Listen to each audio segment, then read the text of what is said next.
Today's webinar, Coping with the Coronavirus, How to Reduce Stress and Stay Sane.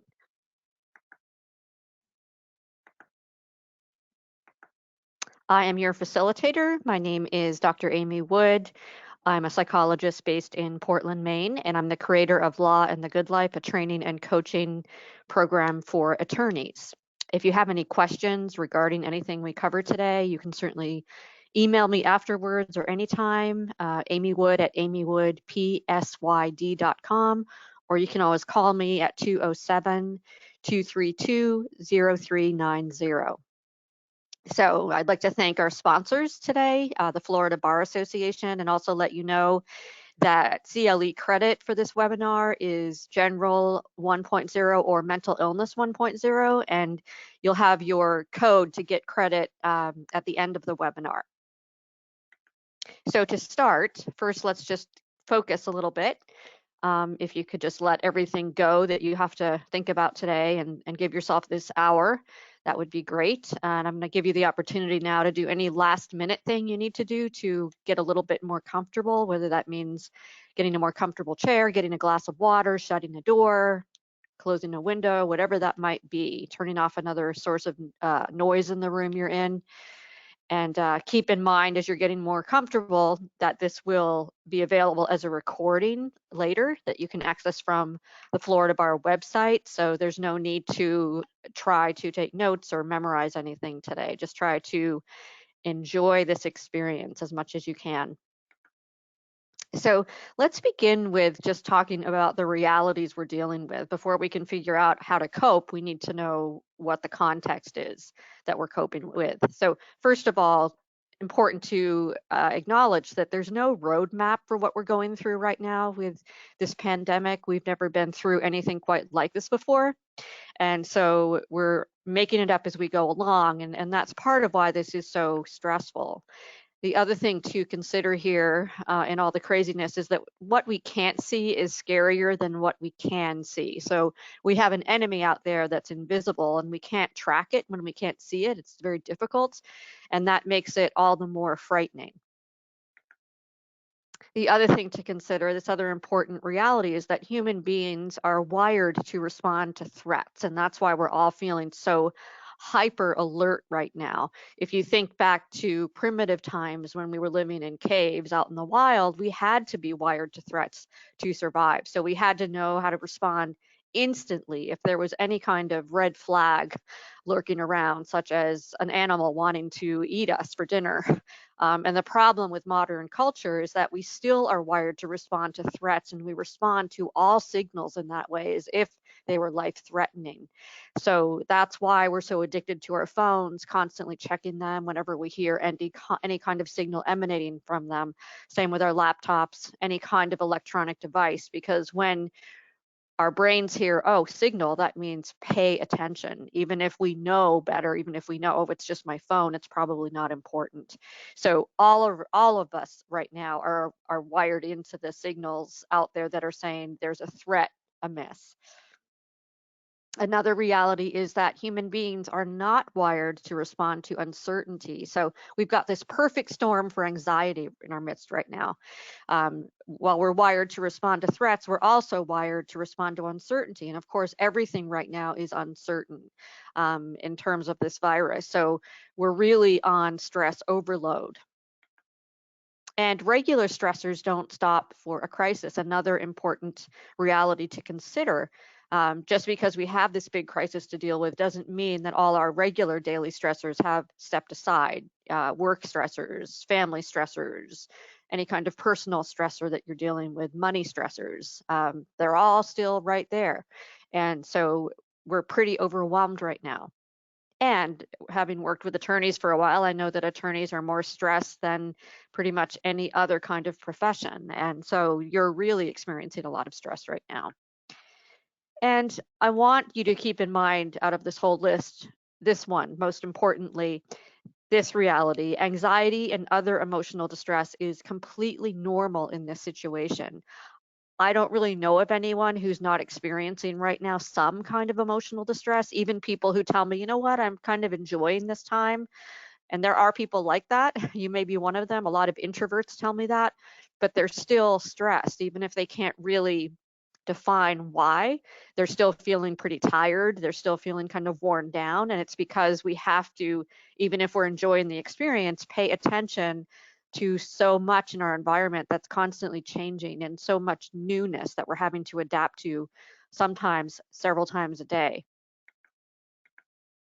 So before we continue, just want to share a great quote, one of my favorites that really is what we're talking about today.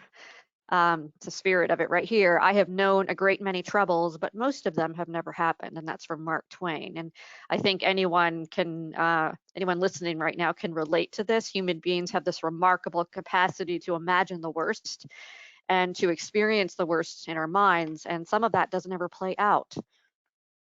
So how do we reduce the stress we're experiencing? And there's a lot of different kinds of distress that we're going to talk about, but the main kind of distress I'm focusing on today is anxiety, because that's what I think people are experiencing most out of all the kinds of distress. And there's a lot, there's frustration, there's confusion, there's anger, there's depression, there's sadness, there's grief, there's all kinds of different emotional distress. But at the top, I think, is anxiety.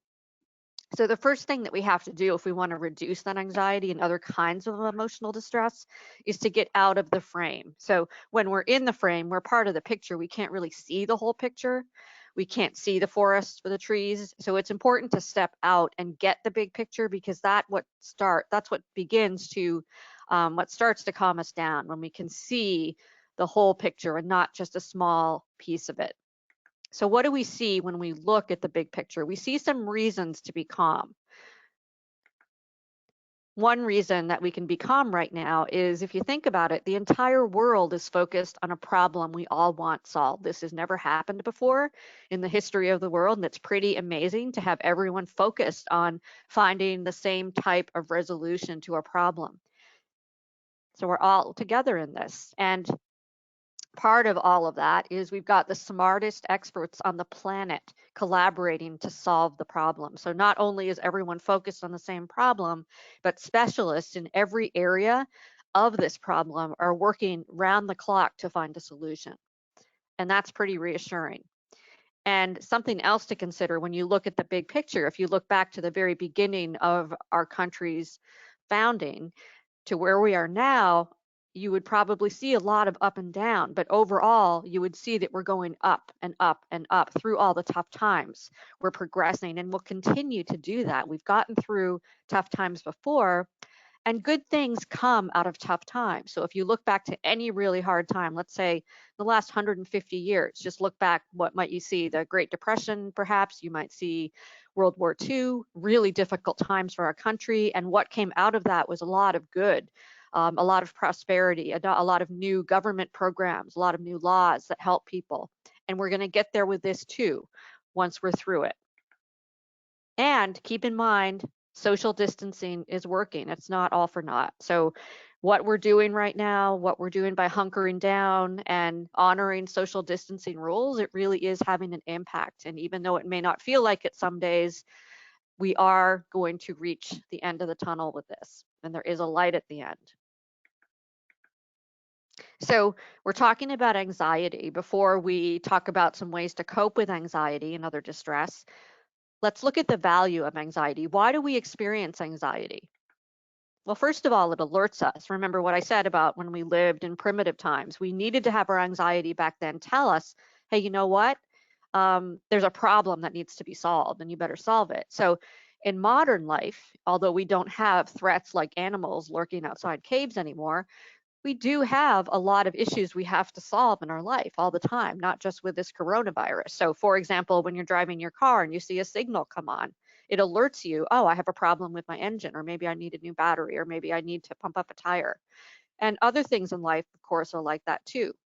We know, for example, if we're in school, we see a date of when a test is coming. We know, okay, I better study for this if I want to pass.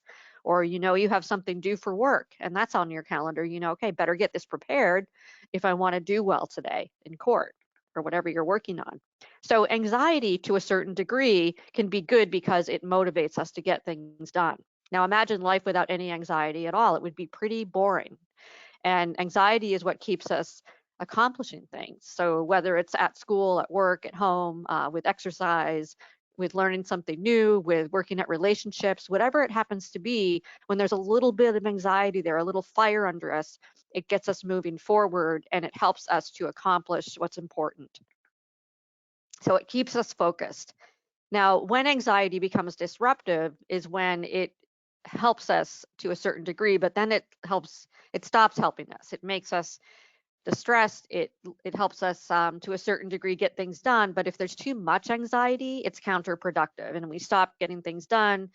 We stop feeling good. We start ruminating about things. We don't sleep as well, and sometimes it can interfere with all aspects of our life. So as you're going through this webinar today, be thinking about that. Is your anxiety useful in some ways? And when does it become not useful? And when it's not useful, what can you do about it? What can you do to minimize it? So anxiety creates a lot of stress. And right now, there's a lot of stressors out there that are creating anxiety for all of us. So here are some of them that I think all of us are experiencing ourselves, or we maybe know other people who are experiencing these stressors. And they come and go: cabin fever, fear of getting sick, rapid change, the economy, homeschooling our kids, not enough real contact with people, too much screen time, not enough work, loss of the familiar, limited personal space, too much work, nonstop news, finances, concern about others. And of course, as I said earlier, there's all those other stressors in addition to this that may have already been in our lives, or maybe new stressors that have started since the pandemic that aren't even related to the pandemic. So we are carrying a lot right now. So amidst all of that stress, how do you feel more in control? Now, one thing you know as attorneys in a field where you feel out of control a lot. I hear this a lot from attorneys because the work is out of control. You probably know a lot of how to stay in control when you can't control what's going on around you. But I think in this pandemic, we have to go to a new level of that because everything sometimes can feel out of control. And there's only so much we can do individually to create that sense of security and that sense of groundedness in our lives. So that's what this is all about, these strategies. The first thing that you can do if you want to feel more in control when there is really no control, and by the way, there never really is control. You know, it really is an illusion because anything can happen at any time, but it's just more in our faces right now that anything can happen anytime. So we're more aware that we're not in control. So even if the pandemic's over, all of this is going to apply to you. When it's over, you can still use these strategies because, again, there never is any such thing as total control. So one thing you can do to feel more in control, even when it's not, when things are not in control, is to watch your thinking. This is where you have the most power. And here are some ways you can do that. One thing that we do, and this goes back to the Mark Twain quote, when we're under stress, is that we imagine the worst case scenario.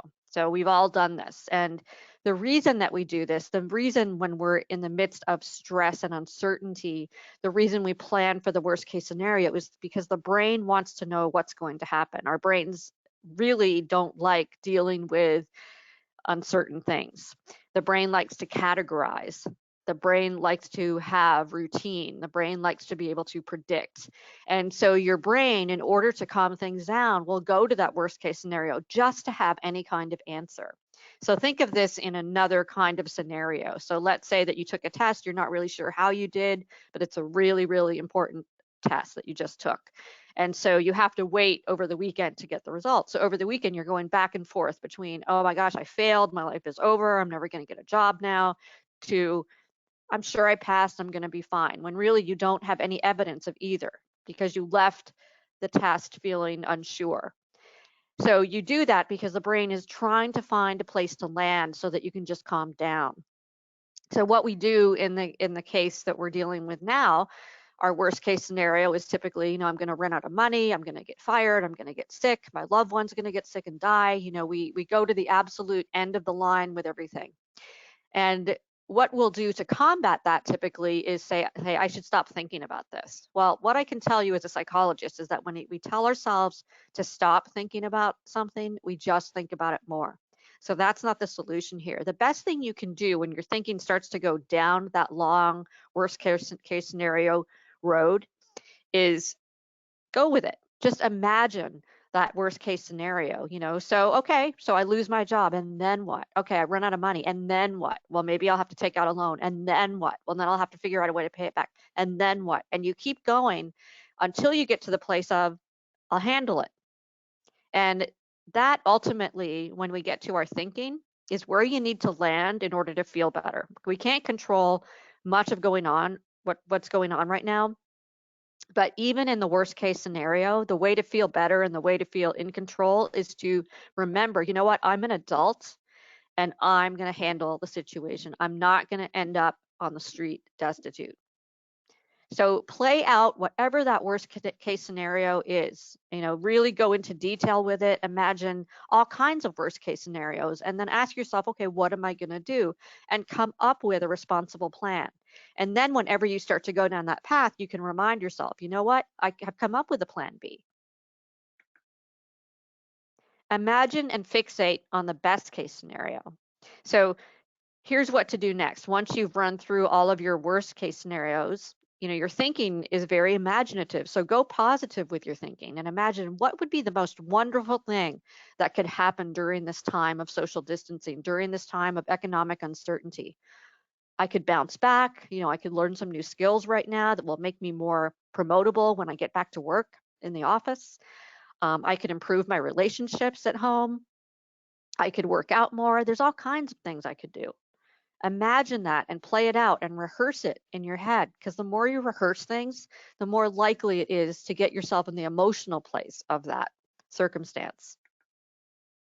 Hold both realities. Now, one thing we do, because our brains are pretty simplistic, is we figure out one way of thinking and we think, okay, this is how it has to be. So if we're going through this stressful time, our brain tells us, okay, everything is stressful right now.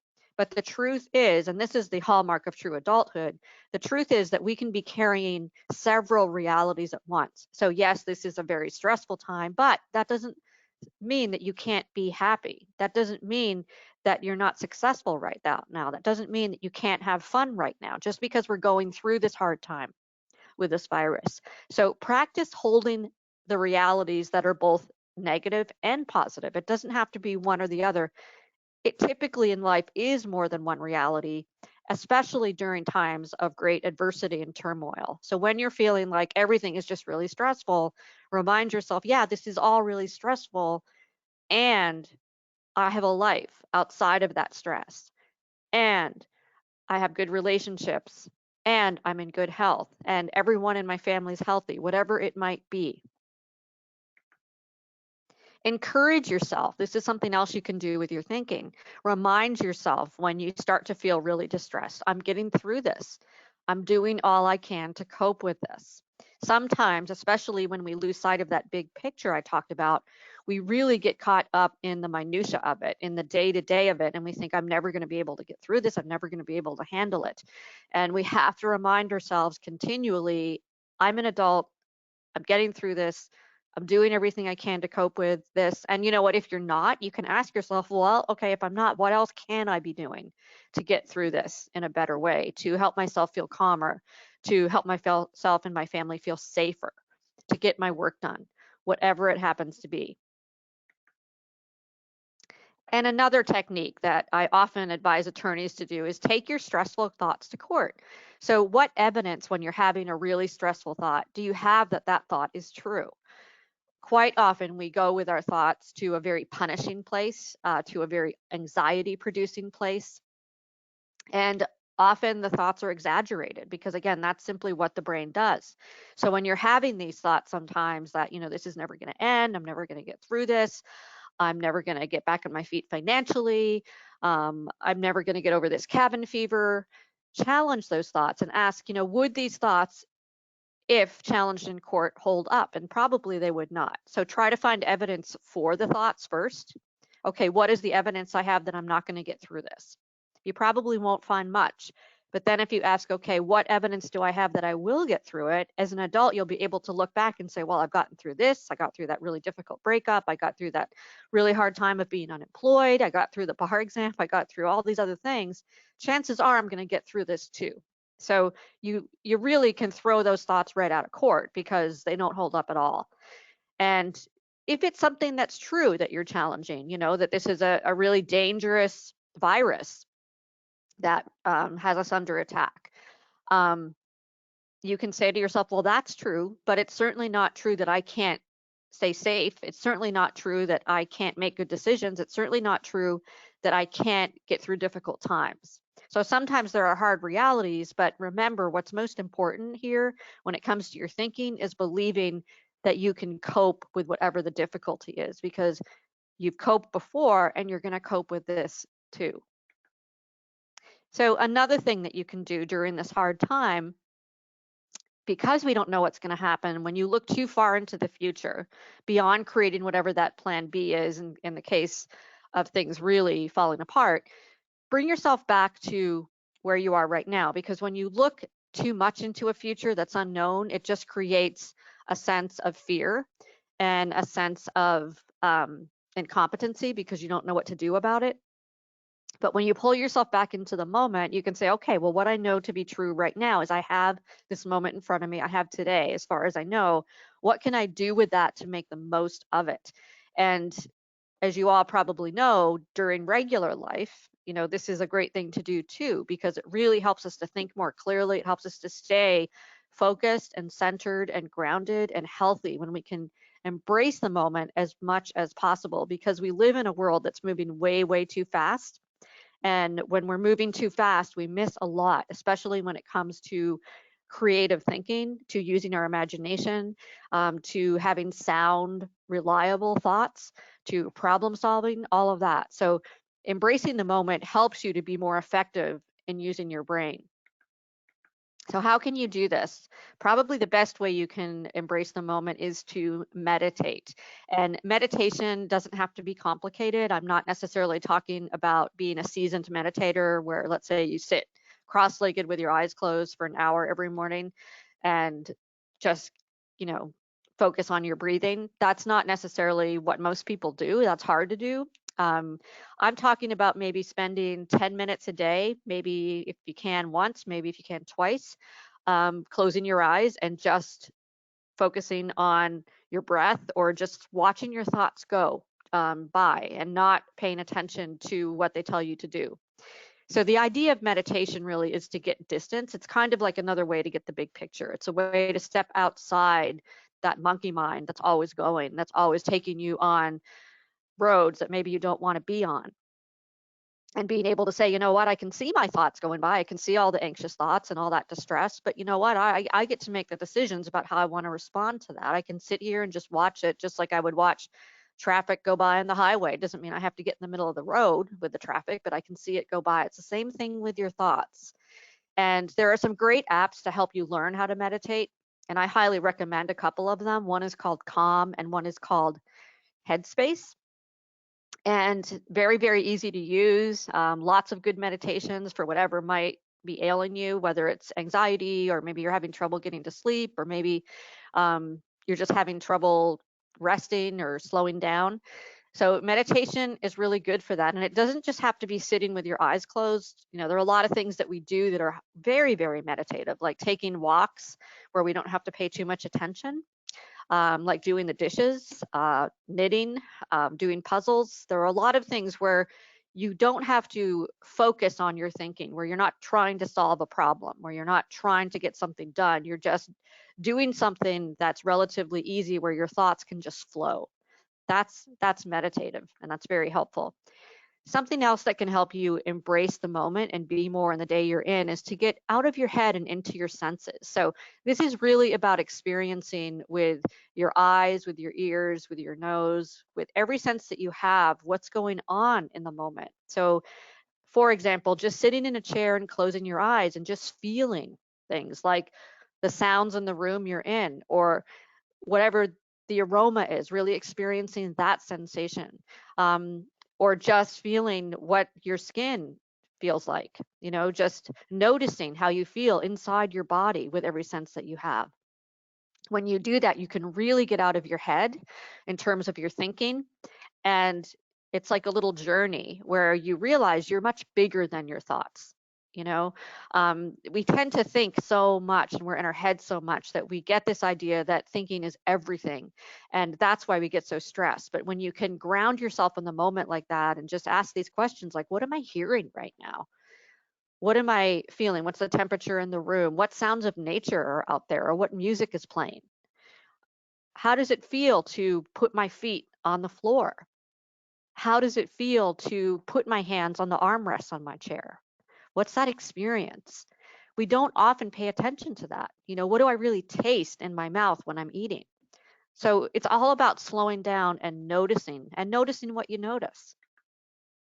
Remember that you are fine in this moment that you're in. We don't know what's going to happen even tomorrow, really. But again, we never know that. It's just that that's more in our face right now that we don't know. It's more prominent that we don't know.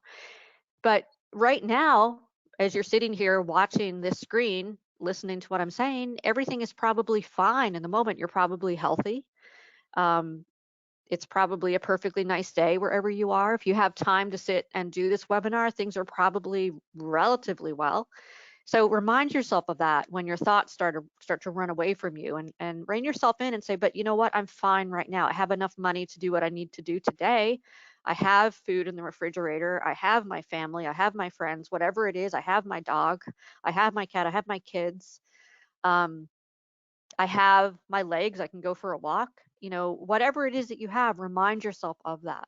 And the more of those things you can find and remember, the more you'll feel like, okay, I'm okay for now, because that's all that really matters anyway. The right now. It doesn't matter what happened yesterday. It doesn't matter what's going to happen tomorrow, because all we really have is the present, virus or not. So take action. Here's another great way of relieving emotional distress. When we're in our heads and thinking about things, they can seem a lot worse than when we're actually in movement, going forward in motion. So think of it like this. I'm a big hiker, so if I look at a mountain before I start a hike and just look up at it, I think, oh my gosh, I'm never going to be able to do that. Look at the size of that mountain. It's huge. It's 8 o'clock in the morning. How am I possibly going to get up and down that mountain by 5 o'clock tonight? And then the more I look at it, I start to get more and more anxious and more doubtful. And it seems like a scarier and scarier proposition. But when I start moving forward and taking steps, I'm on the journey and I'm just enjoying the journey. I'm enjoying the sounds of nature. I'm enjoying the conversation with the friends I'm hiking with. I'm not focused on, oh my gosh, how am I going to get to the top? But this is what human beings do. We think, oh my gosh, as we're sitting here talking and we're in our heads, how are we going to get through this social distancing much longer? How are we going to survive this? How are we going to get the economy back to a healthy place? And the more we talk about it, the more it seems like we don't have any impact. So taking action can be really helpful. So in regard to the virus, we have to remember, okay, what can we do? We're not in politics, probably. We're not in positions where we can make huge impact, but the small impact that we make as individuals is really useful. And that's why social distancing can be so effective, because it's what we do individually. So be a social distancing role model. Follow every single social distancing role model to a T and influence others to do the same. And you'll feel a sense of mastery and a sense of control from that, because you're actually doing something and there's movement involved in that. Just run a simple errand, go pick up groceries, get gas. Whenever you're feeling antsy, whenever you're feeling like your thoughts are taking you down, ask yourself, what small errand can I run right now? Just something to get you out of the house, out of your head, and doing something that reminds you have a thriving life and you're involved with that life. Work on a project with an end in sight. So think of something maybe around the house you want to do, maybe some project you abandoned years ago because you didn't have time to finish it, something that you really enjoyed. Pick something up and try to finish it. It can be as simple as, cleaning the kitchen, emptying the dishwasher, for example, or cleaning out your car, or just doing laundry, something where you can feel like, okay, this is something that I can see an end to and actually experience that end. It will make you feel accomplished. Make a meal. That's a great thing. A lot of people have been doing more and more of this. We're eating out less because we can't, so we're doing more creative cooking, and that can really help you to feel a sense of accomplishment and contribution when you do that. Send someone a care package. I did this with a good friend of mine recently. I just filled a care package with things I thought she might enjoy while she's social distancing, and it really made a difference to her. And it helped me to feel like I was contributing and making a difference in the world, even though it was just for one person. It helped me while I was putting that care package together to get out of my head. Help out someone vulnerable. There are certainly people out there, probably in your own family, who could use some help, either related to the virus or not, whether you're picking up groceries for an older person or whether you're helping out a child or a pet. Doing that sort of thing can help you to get outside yourself, and it can help you feel like you have something to offer. And that's a great way to begin to feel like you have some measure of command in a situation that's out of control. Now, before I move on, I want to say one thing that's really important, and that is, I'm saying a lot of things, giving you a lot of ideas, and you're probably thinking, yeah, that sounds good, that sounds good. But you know what? You may not feel incredibly motivated. And the reason for that is because we're going through a traumatic experience right now with this virus. So even if you're doing pretty well with it, as I said earlier, just having to deal with this very surreal kind of experience and having things change constantly and just knowing that things are unsafe, it takes its toll on us. And so some of us are wondering, why am I not taking advantage of all this time that I have to do all this stuff I never get around to? I don't have to commute right now. I don't have to work as much or whatever it might be. I just don't feel like it. It's because you're probably tired. It's because you're probably overwhelmed emotionally from trying to navigate this surreal world. So give yourself a break if you think of all these things, that I'm suggesting, and feel like, yeah, they all sound like good ideas, but I'm not really up to any of that. That's okay. It really is.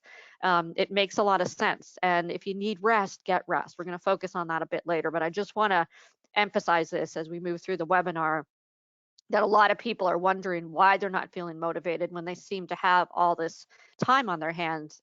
That's why, because we're going through a trauma, and a trauma depletes us.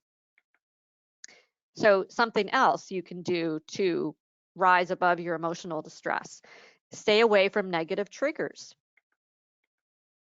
So, first of all, limit your news intake to reliable, non-dramatic sources. I hear from clients all the time, and I have a lot of coaching clients, a lot of therapy clients. Many of them are attorneys telling me this, that they're really, really anxious. Every time they watch the news, their anxiety shoots up a little bit more. And that's because the news, let's face it, is designed to get our attention. It's designed to draw people for marketing reasons. So we've always known this about the news, but now that the news really already is sensational, it's even more hyped up, and it can make us really, really upset. So I prescribe to people, watch maybe or listen to or read just one news source that you really trust, and try to limit your news intake. I would say at the most right now to once a day. And try not to, when you feel tempted, try not to check the radio or go look at CNN, whatever it happens to be for you, because that's only going to make things more complicated. It's only going to make you more stressed out. So limiting your news intake is a thing that you have complete control over, and it can help enormously to reduce your stress level. It's a negative thing that we have way too much of, the news. Something else you can do to stay away from negative triggers is to set boundaries with people who drain you. Now, we deal with this all the time anyway, not just during this crisis. We have people at work, we have people at large family gatherings in our communities who drive us crazy, and we have to set boundaries with them. But we have to take this to a new level right now, because most of us are social distancing with other people and we don't have a lot of space. So we have to set boundaries, because everybody, even those people that usually drain us, everybody now can drain us, because we're not getting enough private time, most of us, unless we live alone.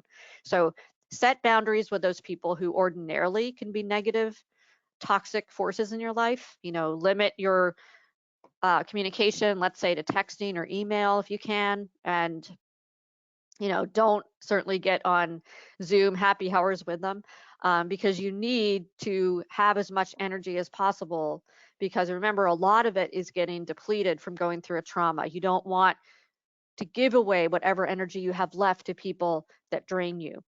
Keep unhealthy temptations out of the house. So, anything that you regard as a treat that you might eat too much of, make it hard to get. So if ice cream is bad for you, if you can't just let it sit in the refrigerator or the freezer, you'll eat it all. If it's there, get it out of the house. If it's alcohol, get that out of the house. Anything fattening, get that out of the house.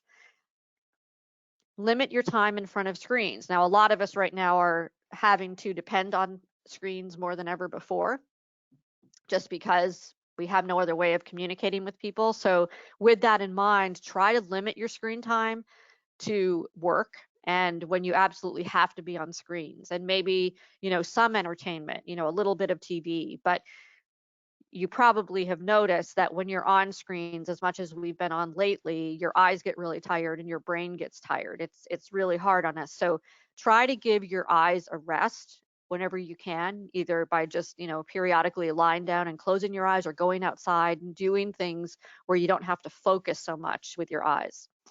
So screen time, the more you can limit that, the better. And that means putting things away, making it hard to get to your laptop unless you absolutely need to be at your laptop, making it hard to get to your phone, because as I said before, we tend to respond automatically to signals, and that's why we're also addicted to our technology. So if you have anything lying out, especially in your bedroom, it's going to be a distraction.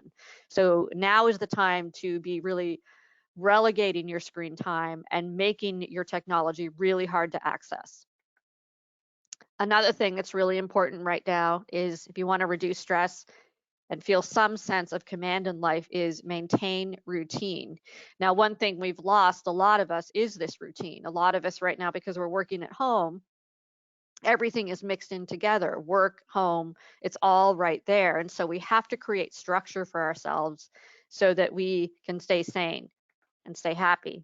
So one thing I'm advising people to do right now, and I do this myself, is make and follow a daily plan. So get up in the morning and sit down, maybe with your morning cup of coffee, and write down exactly what you're going to do on that day. And I mean everything, because you need to keep yourself structured. Remember that when you're at home, you tend to, unless you're really used to working at home and a very structured person, you tend to fall off track easily. So for me, what that means is, writing down, first thing I'm going to do today is I'm going to exercise. Then I'm going to come back and I'm going to do my meditation. I'm going to eat my breakfast. I'm going to take a shower. I'm going to work for 2 hours, and I'm going to take a short break. Then I'm going to work for another hour and a half. Then I'm going to have lunch, etc. And I even write on my schedule, and advise you to do this too. Write down your fun time, like 6 o'clock Saturday night, I'm going to have a Zoom session with my two best high school friends, for example. When you have that daily plan written down in front of you, it's much easier to follow.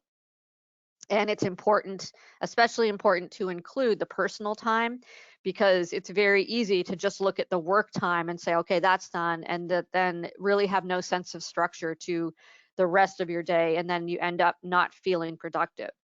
Now, I would also highly recommend, that you make room in your plan for spontaneity every day. So give yourself at least an hour a day for doing whatever you feel like doing. Don't have it entirely programmed, because then you can't be imaginative, you can't be creative. And keep in mind that you've got to leave room in your plan also for error, because things happen. You may not feel well. You may get a call from work saying a priority has shifted. You may get a call from a family member needing your help, etc. So be flexible with your plan, but make sure you have one.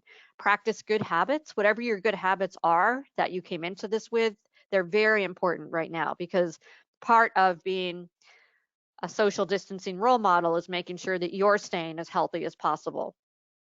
So what can you do? What are your good habits, and how can you strengthen them? How can you eat well? How can you exercise well? How can you do things that help you to feel positive? Stick to a worry venting time. So when people come to me, my clients come to me and they say, what, I just can't focus. I can't stop worrying about things. I tell them to put into their daily plan a half hour a day for just sitting there and worrying. so that you begin to prepare for that worry time. So throughout the day, if you have a worry, you can say, you know what, I'm going to jot that down. And during worry time, I'll worry about it. It's amazing to me how quickly people reduce their worrying when they relegate it to a certain time. So try that and see if that works for you. Another thing that's really helpful right now, especially helpful since we're social distancing, I like to call it physical distancing because we actually are becoming closer to people in a lot of ways. And here's how we're doing it: meeting virtually with your favorite people. It's interesting to me that we don't regularly do this, but having Zoom meetings with faraway friends in other states. We don't usually do that, but people are doing it now, and it's really kind of fun. So we're connecting more with people in that way, people that we typically don't speak to as much in ordinary circumstances. Check in with old friends, see how they're doing, see if they might want to connect online. Engage in productive online experiences. So depending on your own interests, there's so much that we can access right now online. Everything from tours of museums to interesting lectures to plays online, concerts online.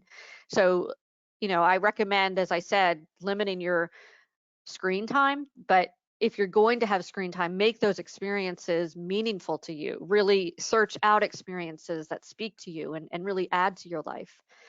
Get off your gadgets and have fun with your social distancing mates. So who are the people that you're social distancing with? Do things that you wouldn't ordinarily do during quote unquote normal life, like playing board games, doing puzzles with them, just having long conversations over dinner, going for walks. A lot of people are really connecting because they're doing those things that they before all this didn't make time for. I read an article not too long ago before all this happened with the virus saying that American homes have become like hotels because people don't really talk to each other. They check in, they check out, they don't even eat meals together anymore. They go to their respective private spaces and they get on their technology. That's not happening so much anymore. And that's really a good thing in all this. And now, really important, to treat yourself with care and compassion. Now, remember what I said earlier about this being traumatic for all of us? And how it's depleting our energy and it's taking away our motivation. Don't try to fight that. Don't beat yourself up for not feeling your usual self. Treat yourself well, and that's how to get your energy back. So talk to yourself when you're feeling down or when you're feeling anxious, feeling otherwise distressed, as you talk to your child. When your child is upset and anxious, you don't say, "What's wrong with you? What are you so anxious about?" You say, "You know what? You're going to be okay." And that's helpful when you talk to yourself that way too. Remind yourself you're going to get through this. As much as you can, eat well, exercise, and get enough sleep. This is all so important right now to keep us healthy. And especially when it comes to working and living at home, doing everything at home, it's important to have the structure of going to bed and getting up at the same time every day. That really, really helps you to stay on track, helps you to stay in a better mood, helps you to get things done.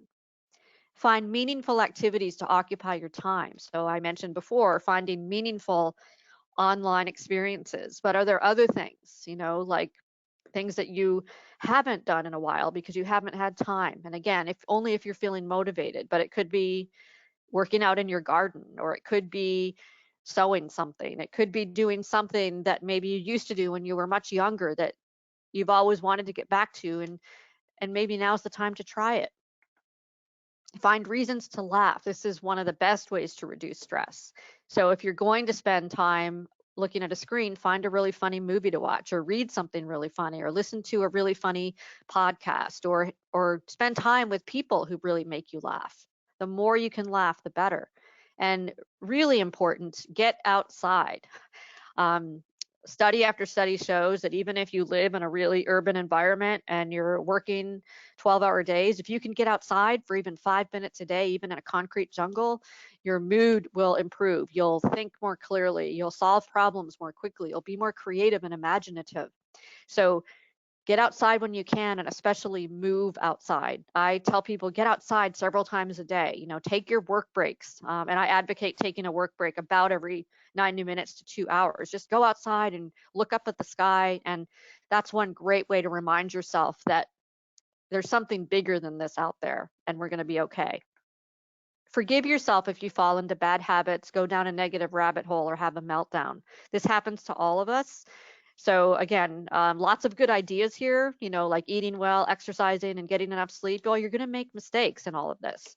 You're going to probably have days where you eat too much, drink too much, don't exercise, sleep too much, not enough, get too negative, or have a complete meltdown. That's normal.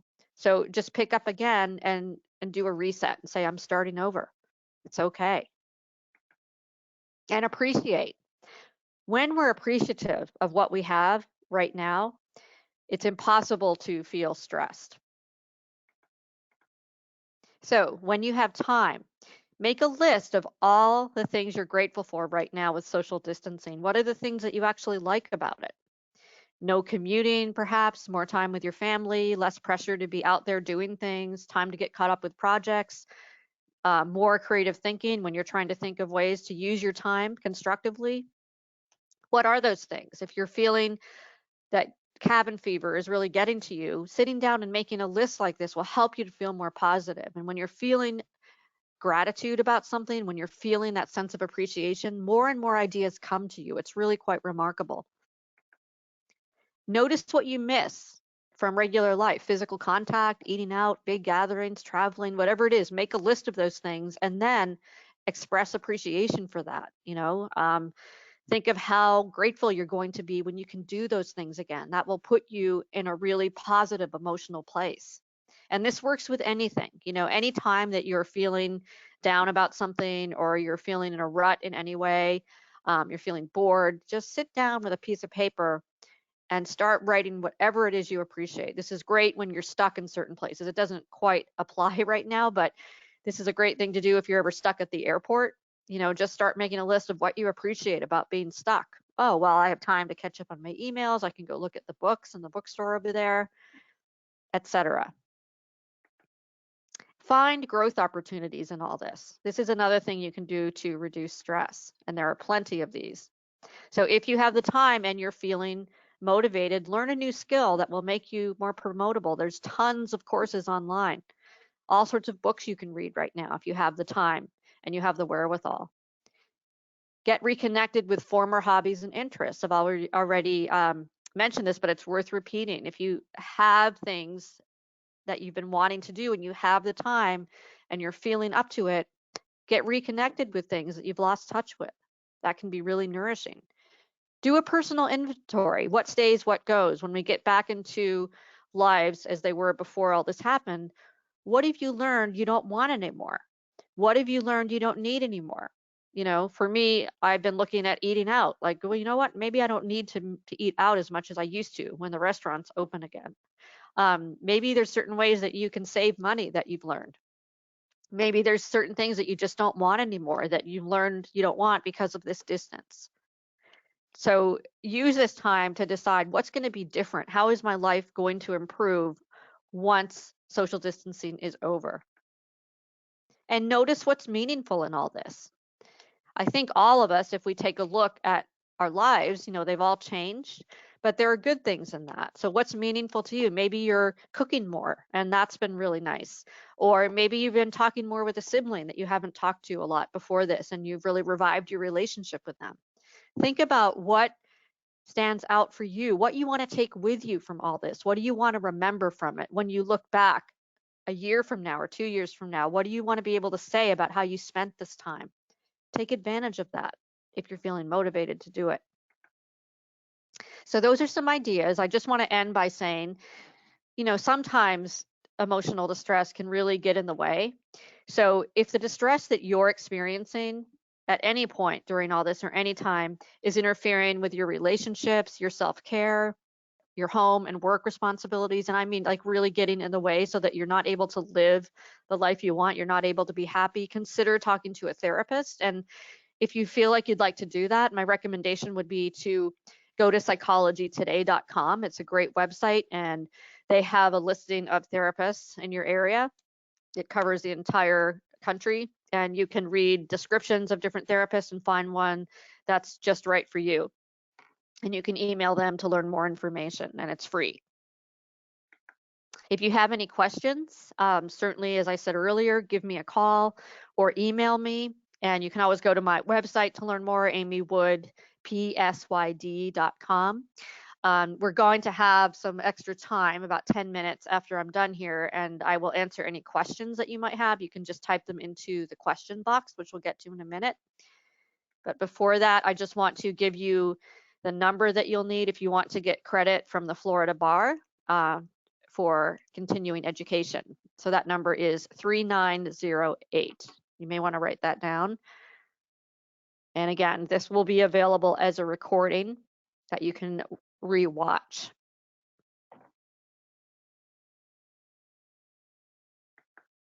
So I'm going to open up the floor now for any questions you might have. Just type them right into the question box and I'll answer them.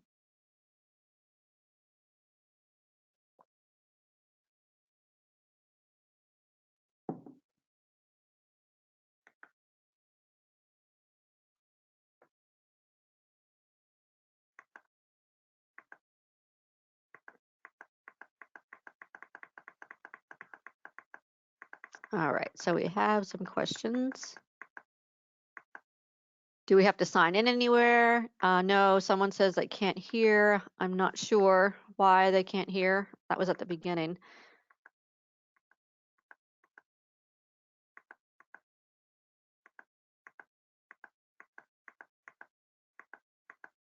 Great webinar. Are we able to get a copy of the PowerPoint by chance? Yes, I will send that to the Florida Bar.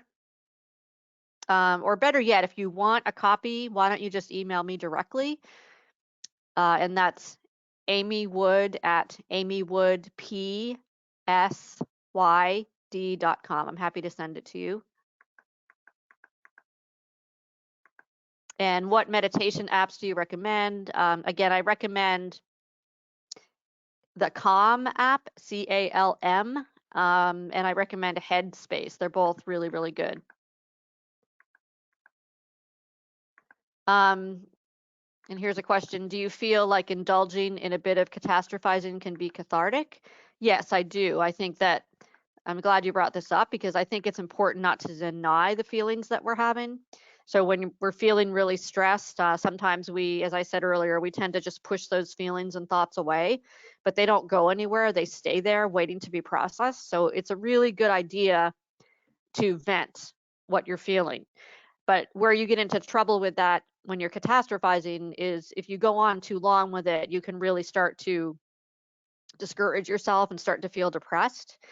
So that's why, studies show that gossip at the office is actually quite helpful because it gives people the opportunity to vent with each other. But if they vent too much, the morale goes way down. So there's got to be a limit.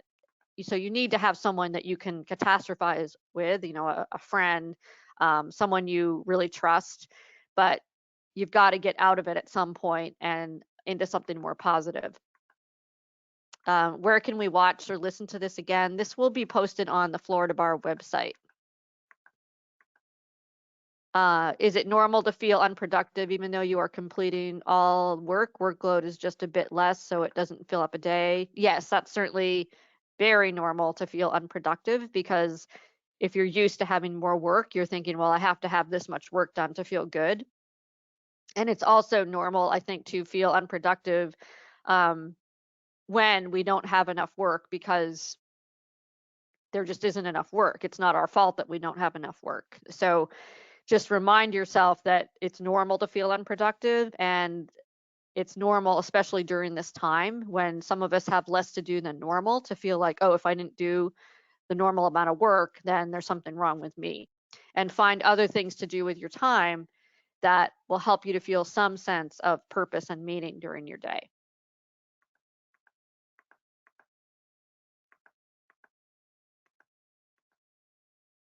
Another question, do I deal with substance abuse? I do not.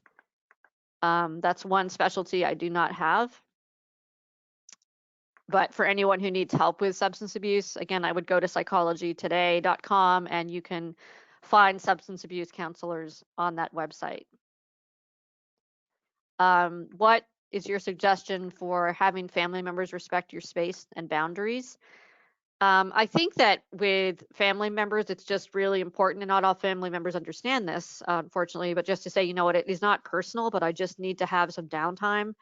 So I'm just going to go in my room for a while. I'm going to take a walk for a while. And sometimes when people don't understand, or when you've got kids that just don't get it, you have to just go somewhere where nobody can bother you, like go to the bathroom and shut the door.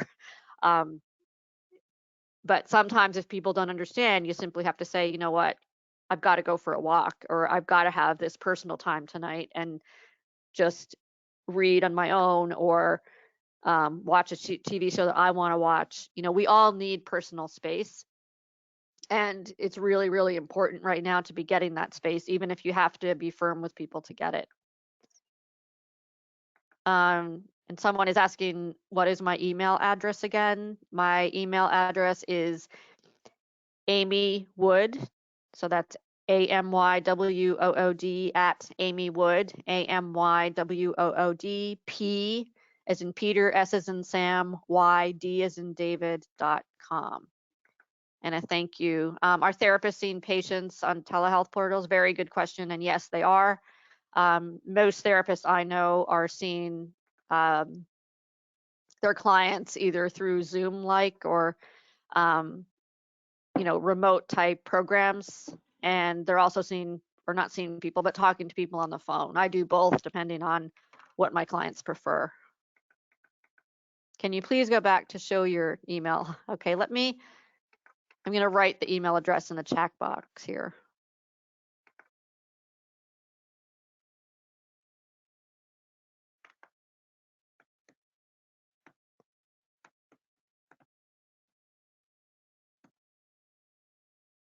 All right, there you go.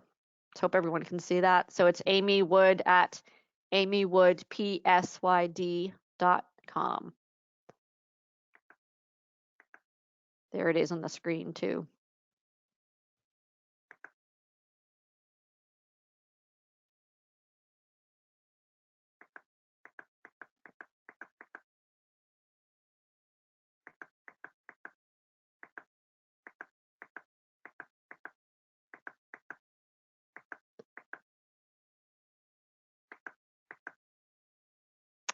This was excellent. Thank you.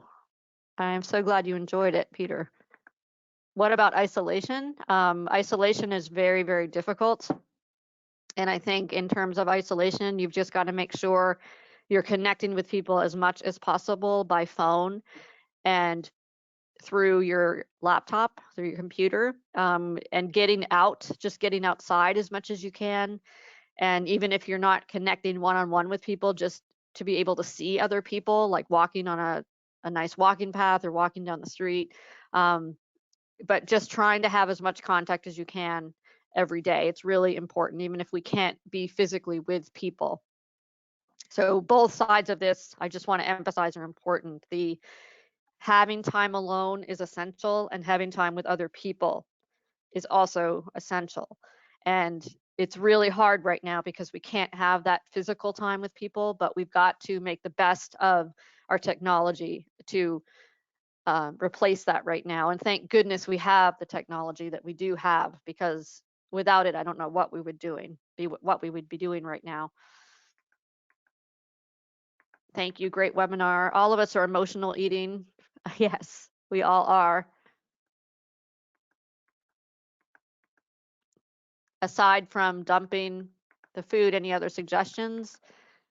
Well, I think when it comes to the emotional eating, I think we've all got to give ourselves a break here, because it's normal to do things excessively when it comes to habits right now, and you've just got to let yourself do it sometimes. So the best way, I think, to deal with it, if you're having a craving for something, don't have it in the house, go out and get it. And if you find that you're getting out of control with it, you just have to say no. I mean, at some point it gets to be too much, but go easier on yourself than you normally would. This is no time to be going on a diet. This is no time to be pushing yourself too hard. So do your best, but allow yourself an occasional treat. And also know that when this is all over, you're going to have opportunity to get back to your normal habits. It's not going to be forever. How is the weather in Maine? Weather here is very nice today. We've had a very early spring and it's been much appreciated. So today it's like in the 50s and very sunny, very beautiful. What is your advice for kickstarting an exercise routine when we are feeling a huge lack of motivation? I say start small. The thing that will definitely kill a new exercise routine is saying, okay, I'm going to exercise every day for an hour a day, that kind of thing. So just say maybe, if I want to start exercising, I'm going to exercise 10 minutes a day and see how that goes. And the thing about when you start small and you say just 10 minutes, you're more likely to get more into it than you would otherwise. And so then you might say, oh, this is actually not so bad. I think I'm going to do it for 10 more minutes, as opposed to, oh my gosh, I have to exercise for a whole hour every day this week. There's no way I can do it. So start small. The other thing I would say is be accountable. So maybe do it with a friend. So even if you can't be with that friend right now, maybe you decide you're both going to commit to the exercise program and you're going to keep in touch every day about what you did or didn't do. But small steps, no matter what it is you're starting, exercise or anything else, small steps take you a lot further ultimately, because small steps are not paralyzing. What about clients who seem needier now? Well, a lot of clients do seem needier. I have some clients right now who are wanting to talk twice a week instead of once a week. And that's great. I say that if you're feeling needier right now, you need to get that extra help. There's nothing wrong with that. And so the clients that I have who are seeing me online twice a week now, they're doing better. And some of these people, it's understandable why they are needier. So for example, I have a lot of clients who are physicians. I have some clients who are emergency room doctors who are needing a lot more support right now because they're completely overwhelmed at work and they're scared and they've got a lot going on. So if you're in a position where you feel you need to be getting more support from your therapist, I say definitely get that support. Any tips for those who are grieving with a relative suffering from the virus and critical care? Yeah, that's a really tough one. I think that grief is pretty big right now, not just from people who are dying or people who are very, very sick, but we're grieving the loss of life as we've known it. And so people in general are feeling very sad. And I think the important thing about grieving is to give yourself space and time to grieve, because it's a process that has to be experienced in order to get through it. So I would imagine right now there are a lot of forums online for people who are grieving because of losing people to the virus. So I would look into that. I also would advise you, if you're a member of a church, church services are being conducted online now, and ministers, clergy are all accessible online or by phone. So that would be my advice. And I would also, again, for anyone grieving, I would say if you don't have a therapist, I would definitely look into therapy for grieving right now.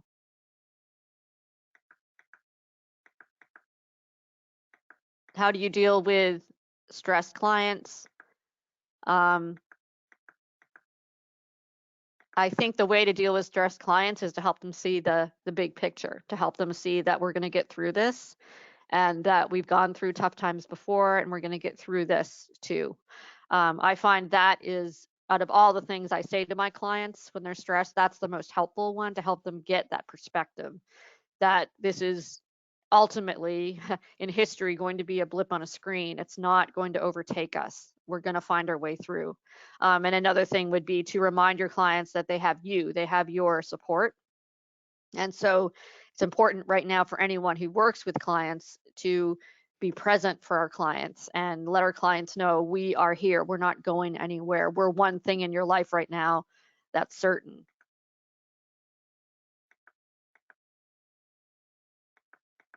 What is wrong with watching a few hours of TV shows only if that's how I relax? I think that's fine. If watching TV is relaxing for you, I think that's a great thing to do. Most people, I think, find a little bit of TV relaxing, but if you're finding that you're binge watching too much and you're stuck in front of the TV for hours and hours and you're feeling sluggish and unproductive, it's probably not a good thing. And my only recommendation when it comes to screen time is that you take some time and rest your eyes, because again, we are in front of screens more than we usually are, and it's pretty exhausting, even if we don't think it is. So try not to be on screens all the time. At least take some time every day to be doing something where you're using your eyes in a different way. So not having to focus is what I mean. So like going outside and taking a walk, or just playing with your dog or playing with your kids, cooking, something where you're not having to read or um, discern fine details on a screen. That's all. But whatever relaxes you, I say that's great. If it feels relaxing, if it feels positive to you, then do that on a regular basis. And for some of us, that's TV. For some of us, it's something else. We're all individuals, and we know what's best for us. So it looks like that's all the comments, all the questions. So thank you everyone for attending, and I will get the recording of this over to the Florida Bar ASAP so they can get it on their website. And if there are any more questions, please contact me. I'm always happy to help. So have a good rest of the day, everybody, and thanks.